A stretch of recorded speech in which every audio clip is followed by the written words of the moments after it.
Tá no ar mais um De Olho na Educação e hoje o nosso tema é sobre a educação 4.0, né? Esse atual modelo de aprendizado, de aprendizagem. E quem vai falar um pouco mais sobre esse assunto é o Luiz Felipe Tuon, ele é que é coordenador do ensino médio aqui de uma escola de Campinas. Luiz, para a gente começar, né, entender um pouco mais sobre esse modelo de aprendizado, né? O que é a educação 4.0, né? O porquê 4.0? Tem outros modelos anteriores? Como que é? Explica mais um pouco para a gente. Muito prazer, Rafael. Muito prazer, pessoal. Muito obrigado pelo convite. Prazer imenso falar sobre esse assunto. Pois é, a educação 4.0 é essa nova forma, né, de trazer a educação para os alunos serem ou se sentirem, pelo menos, né, o protagonista do aprendizado. A ideia do 4.0 é porque o mundo está passando por uma revolução 4.0 no que diz respeito a uma revolução industrial. É claro que o comparativo é feito com a primeira revolução industrial, lá nos séculos passados, né? E que trouxe toda uma transformação social, né? E transformações sociais também são acompanhadas por transformações educacionais. Então, aquele modelo antigo, né, de educação que a gente infelizmente também passou, o modelo, né, do começo do século passado, a gente fala mais dos anos 50, né, 1950, quando a educação ela era protagonizada só pelo professor e o aluno era totalmente passivo, né? Ou seja, o aluno ficava ali sentado apenas escutando o professor falar, meio que engolindo todo o conteúdo que o professor passava e o aluno meio que tinha que se virar para aprender. A única fonte de conhecimento nesse aspecto seria o professor. Exatamente, exatamente. Então seria a educação 1.0, né, vamos chamar assim.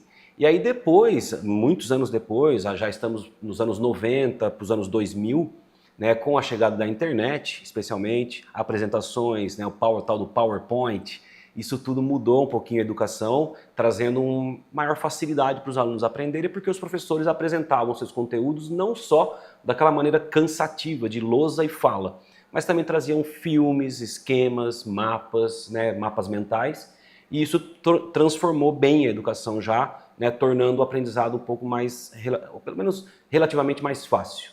E aí, junto com isso tudo, ao longo dos anos 2000 para 2010, né, ainda, obviamente, com o uso da internet, das ferramentas educacionais, né, propostas até por várias plataformas, como o Google, né, que a gente usa até hoje, inclusive, vem a educação 3.0. Né, então, aquela antiga 1.0, a chegada da internet para 2.0, e aí a chegada da 3.0 com já, né, a utilização de ferramentas educacionais voltadas para aplicativos, celulares, né, recursos tecnológicos, as próprias apresentações se tornaram cada vez mais tecnológicas, com, por exemplo, o avanço do Canva, né, um dos aplicativos mais usados, né, o Kahoot, que é um aplicativo, né, de jogos. Então a gamificação, inclusive, também entra nesse escopo e traz a educação para uma frente mais ampla, de modo que os alunos agora se sintam protagonistas da sua própria aprendizado, né? E, finalmente, a quarta revolução industrial, né, que veio assim como um rolo compressor, né, da chegada principalmente da inteligência artificial. Né? Eu diria a inteligência artificial e a realidade virtual aumentada. Né? E tudo isso, claro que se conversa, isso é trazido para a educação, e já que o aluno tem esse advento, né, a inteligência artificial agora pode ajudar o aluno a desenvolver suas teorias, seu aprendizado, o professor ele deixa de ser a única fonte de conhecimento, exato, né? Além de deixar de ser a única fonte de conhecimento, ele deixa de ser o bloco ativo da aprendizagem. E agora o professor passa a ser como se fosse um curador da educação dos estudantes. Ou seja, os estudantes vão aprendendo, vão fazendo projetos, vão se desenvolvendo ali com a inteligência artificial, com recursos tecnológicos, com aplicativos, celular, né, iPads, né, tablets, desculpa. E o próprio aluno vai construindo sua aprendizagem e o professor vai o quê? Vai orientando a aprendizagem agora. Então, claro que o professor ainda continua ensinando em certos aspectos, mas ele fica agora, a ideia, né, é que o professor fique nesses bastidores, na curadoria do aprendizado do aluno, e aí o aluno é que é o bloco ativo da aprendizagem. Ele se torna o protagonista? Exatamente. O aluno passa a ser o protagonista, né, a parte ativa da aprendizagem, e o professor vira essa parte passiva, curando ali, né, preparando, orientando o aprendizado do aluno, que vai ser embasado muito mais em projetos e resolução de problemas, em desenvolvimento, né, de tecnologias com a ajuda da inteligência artificial, como eu falei, aplicativos e tudo mais. vai favorecer ao processo de ensino-aprendizagem. E quais são os prós e os contras da educação 4.0, né? Eu acredito que um dos pilares, né, da educação 4.0 é a questão da personalização do ensino, né? Com certeza. Eu acho que podemos começar com os benefícios, que eles são muito claros, Rafael, não só para o aluno adolescente que está ali aprendendo, ou a criança ou adolescente que está ali protagonizando a sua aprendizagem. Eu acho que o benefício vai além, porque vai para um aspecto social. Eu quero falar aqui com muito respeito aos adolescentes, mas o que a gente observa hoje é uma geração com bastante dificuldade de se engajar com os aprendizados naturais das ciências aplicadas, né, até para vestibulares, por exemplo.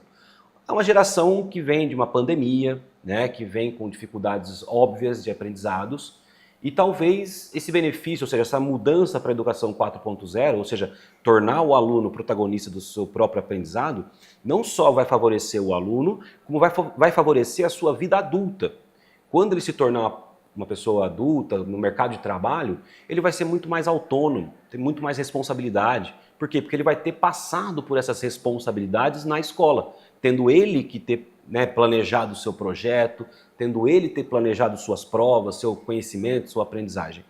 E, claro, né, isso com o aspecto, a educação sempre tem esse aspecto, né, o aspecto expansivo, uma vez que nós temos alunos mais responsabilizados pela sua própria formação, eles vão influenciar toda uma comunidade ao redor deles.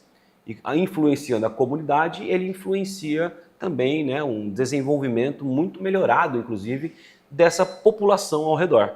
Entende? Tem esse desenvolvimento da autonomia do próprio aluno. É isso, é isso. E sendo mais autônomo, ele vai ajudar o desenvolvimento ao redor dele. Sendo de adolescentes como ele, ou sendo de adultos, né? Os pais, os tios, a família, os amigos, e isso vai se expandir. Então, com certeza, será um benefício muito claro. Quanto a não diria prejuízos, né? Eu diria dificuldades que vamos encontrar com certeza. Os desafios, né? Os desafios, perfeito, que a gente vai encontrar, nós temos investimento, né, para as escolas poderem transformar a sua estrutura em uma escola 4.0, você vai ter que ter um investimento maior, afinal de contas estamos falando em trabalho com inteligência artificial, com robótica, né, com aplicativos, com recursos tecnológicos que têm um custo, né? Então escolas que têm uma vida financeira mais saudável conseguirão sair à frente de escolas menos favorecidas, infelizmente, né? Lembrando que a educação deveria ser igualitária para todo mundo, mas infelizmente no nosso país ela não é. Diria também como desafio o treinamento dos professores. É isso que eu ia falar. Além, a gente está da educação 4.0, inteligência artificial, mas ainda tem a questão humana, né? Tem. E aí entra a formação do aspecto humano para entender como aplicar, né, trabalhar com esse novo método da educação 4.0, né, Luiz? Sim, porque a educação 4.0 de hoje, ela tem professores 1.0, 2.0, 3.0 e o 4.0. Só que os professores 4.0 eles estão em formação. Vamos dizer que a maioria esmagadora dos professores atualmente são professores da educação 3.0. Aqueles que usavam recursos como o PowerPoint para apresentar uma aula, um filme, um documentário, né, um aplicativo de gamificação. Ótimo, isso vai continuar e vai só crescer. Só que, e aqueles professores, vamos dizer, mais antigos, né, que não se acostumaram nem com a educação 3.0? Como, né, eu vou me acostumar com a educação 4.0, colocando diversas tecnologias à frente para o aluno se desenvolver ali como protagonista e eu, como professor, fico passivo, né, fico nessa curadoria dos alunos. Alguns professores podem ter até resistência contra isso, né, por não concordar, por não acreditar, né, na tecnologia como fonte da educação. Eu não sei, né, eu sempre fui uma pessoa muito ligada à tecnologia desde criança, então eu acredito sim que a tecnologia pode ajudar e pode favorecer inclusive a formação dos estudantes e os professores vão ter que dedicar uma boa vontade, uma força de vontade para entrar nesses treinamentos, entender o escopo da educação 4.0, de modo que eles consigam se adaptar a essa nova geração, né, pedagógica e com certeza continuem nas escolas, continuem trabalhando em prol, na verdade sempre, né, em prol da formação dos alunos, né, especialmente. E você, né, como coordenador de ensino médio, como professor de biologia, como que você vê essa questão da educação 4.0? Como você enxerga isso agora daqui para frente, já que a gente está vivenciando isso já? Pois é, como eu disse, eu sou um entusiasta, né, da educação com tecnologia, nunca substituindo o professor humano. Isso é importante também deixar claro. Eu não vejo como uma inteligência artificial possa desenvolver empatia, né, carinho, amor mesmo por aquilo que os professores fazem, né? Então, eu acho que a presença de um ser humano, professor, dedicado, né, ali passando ao mesmo tempo o conhecimento, mas também dando atenção e o carinho devido aos seus alunos, isso é insubstituível. Então, eu vejo com bons olhos que o professor, como eu disse, vai continuar se adaptando, vai continuar se preparando, vai melhorar a sua estratégia, né, sua metodologia de aulas, com a ajuda e não contra, né, a inteligência artificial ou a realidade aumentada, sei lá como é que vai ser, né, daqui para frente, quem vai vir primeiro, qual vai ser as tecnologias mais usadas, mas o professor ele vai ter isso em mãos como ferramenta de melhoria e não deve olhar para isso como um concorrente dele, entendeu? Para somar, né? É para somar, exatamente. Então, como biólogo, professor de biologia, eu estou super à vontade, inclusive já uso, né, atualmente diversas tecnologias e ferramentas para poder mostrar para meus alunos, por exemplo, sobre a origem da vida na Terra. Não é uma coisa simples de explicar falando, ou mesmo pondo desenhos na lousa, textos na lousa, que é o que eu fazia mais antigamente, né? E hoje eu consigo mostrar, né, com tecnologias, com vídeos, documentários, até com inteligência artificial, como é que seria uma realidade, por exemplo, em um outro planeta, como é que a vida surgiria, né? Trazendo as mesmas ideias, as mesmas ideias científicas, né, do que aconteceu aqui na Terra, para ter a vida formada aqui, como é que seria em outro planeta? Então a gente pode jogar para a inteligência artificial, desenvolver para nós como seria a origem da vida, por exemplo, desenvolvimento da vida em um outro planeta. Coisa que a gente sozinho talvez não conseguiria compilar, né? Porque como será, né, que outra forma de vida poderia existir, né? Então a inteligência artificial ela ajuda muito porque ela tem, nossa, infinitas criatividades, né? E além da biologia, nas outras matérias também, história, o pessoal tem que simular como que era na época através da inteligência artificial, na geografia, Perfeito. simular alguma coisa, tipo alguma questão de terremoto. Tipo, a inteligência artificial, como a gente falou, vem para somar, né? Tirar Perfeito. aquele ensino maçante de Isso. antigamente, né? Só de texto, né? O aluno fica lá. Não, dá mais dinamismo, né, pro ensino. Sim. Isso é perfeito que você está falando, Rafael. A gente chama isso de metodologias ativas, né?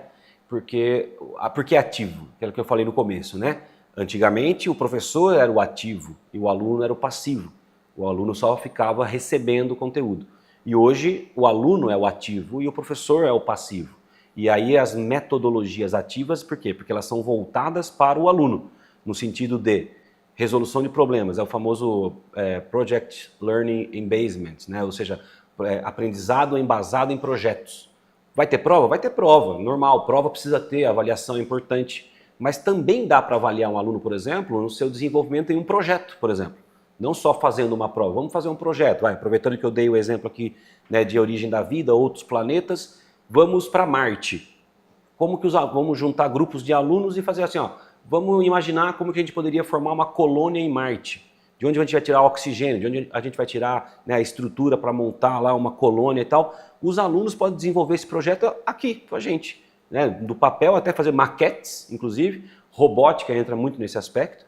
Então, é o método que ativa o aluno a trabalhar, a pôr a mão na massa. Tem até uma disciplina aqui na nossa escola que chama Maker, né, Via Maker, que é literalmente botar a mão na massa. Né? Os alunos que pegam ali madeira, plástico, cortam, recortam, constroem, e isso naturalmente vai levando aos aspectos de engenharia, por exemplo, né? Psicologia em outras visões, medicina, né? Que a inteligência artificial está mostrando aí realidades que a gente nunca poderia imaginar, né? Um robô fazendo uma cirurgia minuciosa que até então só um ser humano conseguia fazer. Em quilômetros de distância. E a quilômetros de distância. O médico japonês que operou uma pessoa nos Estados Unidos. Enfim, é algo que com certeza, né, vai entrar na educação. Não vejo muito como ter volta a isso. O que nós devemos fazer é abraçar, encontrar essas metodologias ativas, as melhores possíveis, ajudar as escolas a desenvolverem a infraestrutura, né? Como eu disse, o investimento não vai ser fácil, mas é algo que, principalmente em escolas particulares, dá para ser trabalhado. Minha preocupação realmente fica para as escolas públicas, ou seja, continuaremos visualizando alunos em escolas públicas não tendo a mesma oportunidade que alunos em escolas particulares? Com certeza, né? Porque o Brasil, infelizmente, não é esse país que ainda dá a devida atenção e recursos para a educação pública, quando eu lembro que 87% dos alunos adolescentes de 15 a 17 anos estão em escola pública. Eu estou falando de 13% só de alunos adolescentes de 15 a 17 que estão em escolas particulares e que vão ter esse acesso à educação 4.0 com certeza. Mas e os outros 87%, que é a grandíssima maioria?